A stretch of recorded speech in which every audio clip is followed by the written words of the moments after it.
want Donald Trump to win? Then say that, otherwise I'm speaking.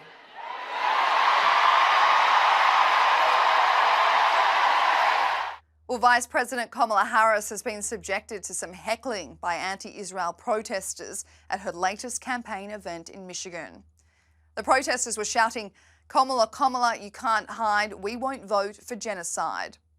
That's a reference to the fact that the Biden administration has taken a pretty pro-Israel stance since October 7, although it has continuously called for the IDF to exercise caution and refrain from attacking Gaza. But VP Harris had the backing of her supporters, who chanted for the protesters to let her speak. Welcome to Mad World, our weekly Culture Wars wrap-up. Let's get into it. In an awkward coincidence, JD Vance and Kamala Harris landed at the same airport in Wisconsin. This prompted Trump's running mate to walk up to reporters waiting for the VP and declare that Air Force Two will be his soon.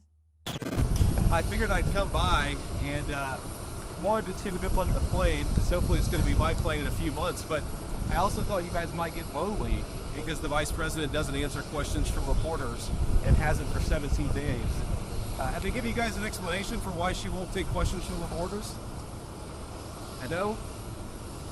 Nobody? Okay, great. Well, I hope that she changes her mind, because it'd be good for the American people, and I think it'd be good for you all if she actually ran a real campaign instead of one from a basement with a teleprompter. So have a good one, guys. See ya. Joe Biden has sat for his first interview since he stepped aside from his re-election bid last month. In an interview with CBS Sunday Morning, which will air on Sunday, the president was asked what happens if Donald Trump loses. Are you confident that there will be a peaceful transfer of power in January 2025? If Trump wins, no, I'm not confident at all. I mean, if Trump loses, I'm not confident at all. He means what he says. We don't take him seriously. He means it. All the stuff about if we lose, there'll be a bloodbath. Have to be a stolen election. Look what they're trying to do now in the local election districts where people count the votes. They're putting people in place in states that they're going to count the votes. Right? Looking noticeably frail and making a few verbal stumbles, the internet weighed in on seeing the president's first interview since his big decision to not run for 4 more years.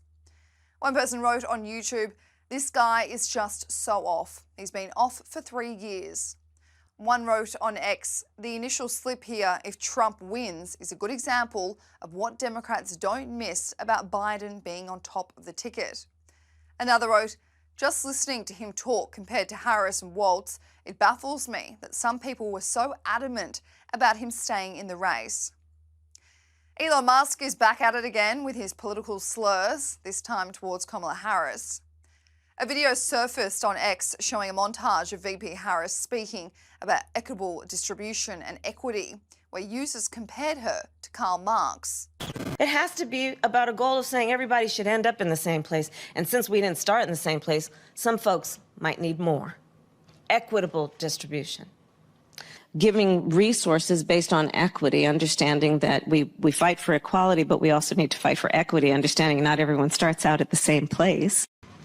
So there's a big difference between equality and equity. Equality suggests often everybody should get the same thing. Well, that often assumes everybody started out in the same place, as opposed to equity, which is everyone should end up in the same place. Elon's response to this? He wrote on X, "Kamala is quite literally a communist. She wants not merely equal opportunity, but equal outcomes." Well, it's only been a few days since Kamala Harris announced Minnesota Governor Tim Walz as her running mate, but already the media is getting ready to pile on. Governor Walz served in the Army National Guard for 24 years after enlisting in 1981.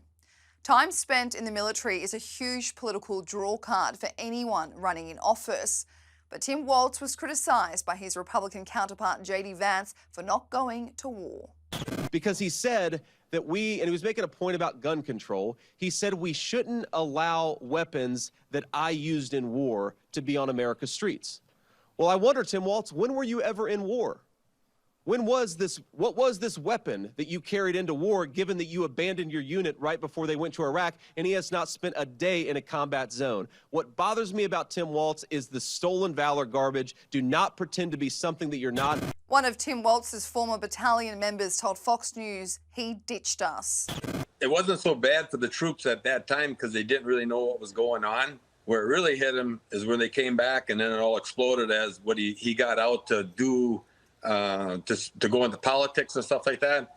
And then when Tom Behrens, Command Sergeant Behrens' story came out and they found out what he did, then people were mad because we all did what we were supposed to do. We did the right thing, and it's dishonorable what he did. He left somebody else up to take over his spot. He just ditched us.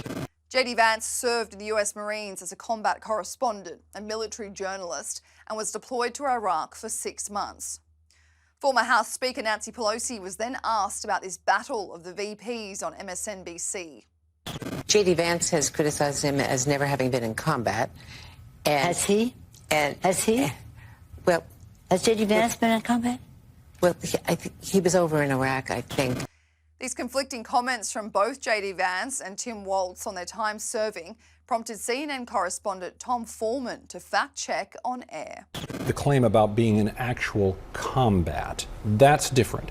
Walz did make a comment speaking to a group, he's done it a couple of times, where he has used language that has suggested that he carried weapons in a fighting situation. As you know, with your contact with the military, I know from coming from a military family, there is a difference between being in a combat area, being involved at a time of war, and actually being in a position where people are shooting at you.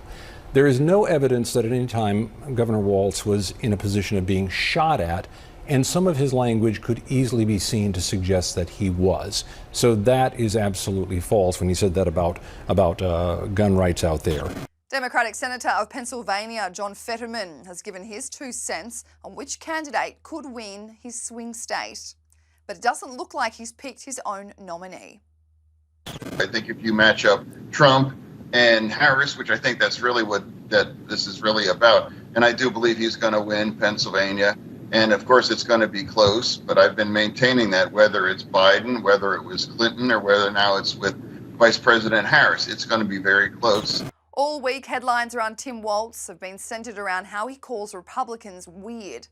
So at his first outdoor rally with Kamala Harris, Governor Walz labelled Trump and J.D. Vance creepy. And I'm not a name caller, but what I am as a teacher, I observe things. So I want to tell you what I observed, and you've observed about these guys when you see them, that it's a very clear thing. Yes, they are creepy and weird as hell. You see it. You see it. This is not normal. This is not normal behavior. Nobody's asking for this crazy stuff. But then Tim Walz was labelled weird himself when he had an awkward handshake turned hug with his wife when he was on stage at a campaign event. And finally, Donald Trump's campaign team have released yet another promotional video. Please welcome President Ronald Reagan, who has a few questions for you. All of you will go to the polls, will stand there in the polling place and make a decision.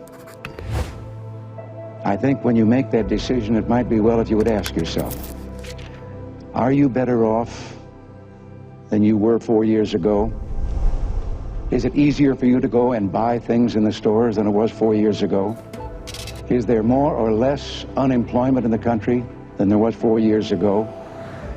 Is America as respected throughout the world as it was? Do you feel that our security is as safe, that we're as strong as we were 4 years ago?